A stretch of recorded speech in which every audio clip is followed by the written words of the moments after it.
Hey folks, welcome to Coffee and Revelation. This is on Tuesday, and we come to this absolutely marvelous chapter. And it doesn't sound like it, does it? Because it's entitled, it's chapter 15, The Seven Angels with the Seven Plagues. Let me just read verses 1 and 2.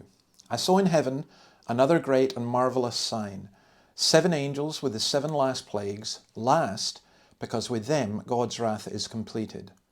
And I saw what looked like a sea of glass, glowing with fire, and standing beside the sea, those who had been victorious over the beast and its image and over the number of its name. They held harps given them by God. And then we go on, and tomorrow we'll look at verses 3 and 4 of the Song of Moses. But this, I was just so struck with this for a couple of reasons. Well, first of all, let's just think about the number. I just wonder if you have a lucky number. 7 is often many people. It's funny how when there's a lottery, if a lottery winner number contains 7, there's a lot more people tend to win it because for some reason 7 is seen like that. 7 is the number that is apparently chosen by more people than any other number in history. It baffles historians. Why is it the most popular number? Some think that's because of its unique numerical properties, but also maybe it's because it's mentioned so many times in the Bible and is considered the number of heaven. In Revelation 15, we hear about 7 angels, 7 plagues, 7 golden bowls. And the verses that we've looked at, I think, as it begins that, shows some of the stunning aspect of that, the 7 last plagues. Now, I think John paints an extraordinary picture.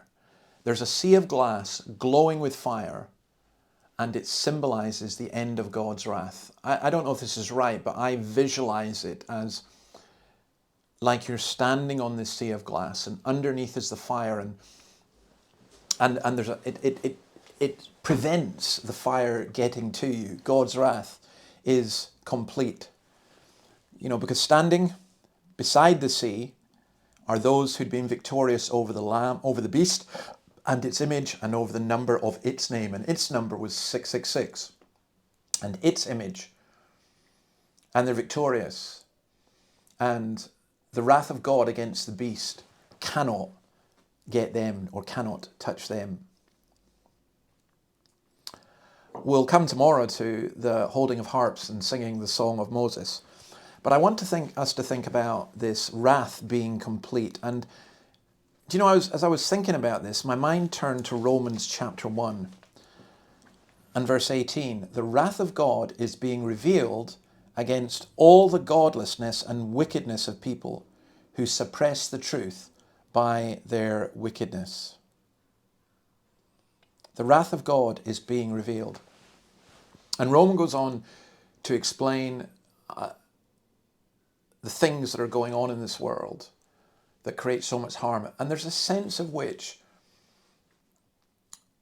that is the wrath of God. God allowing us to our own devices is God's wrath against us, is letting us, in a sense, punish ourselves.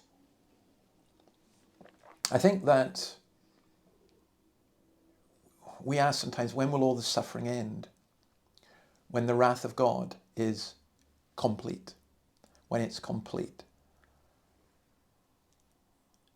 When everything has been paid for, when justice has been done. I love that picture. I just love it. I love this idea of me standing, even thinking of this just symbolically, standing at a sea of glass, looking down at the fire and saying, it's done, it's over, it's complete. Doesn't that remind you of one other thing? When Jesus Christ on the cross said, it is finished, it is complete. And then he died. The wrath of God against sin, against my sin, was completed, not in hell, but on Christ. Isn't that extraordinarily beautiful? Anyway, maybe I mean, honestly, this whole chapter, Revelation 15, so looking forward to doing it the rest of the week.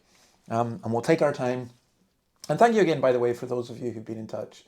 But isn't it wonderful that the wrath of God will be complete? See you tomorrow. Bye.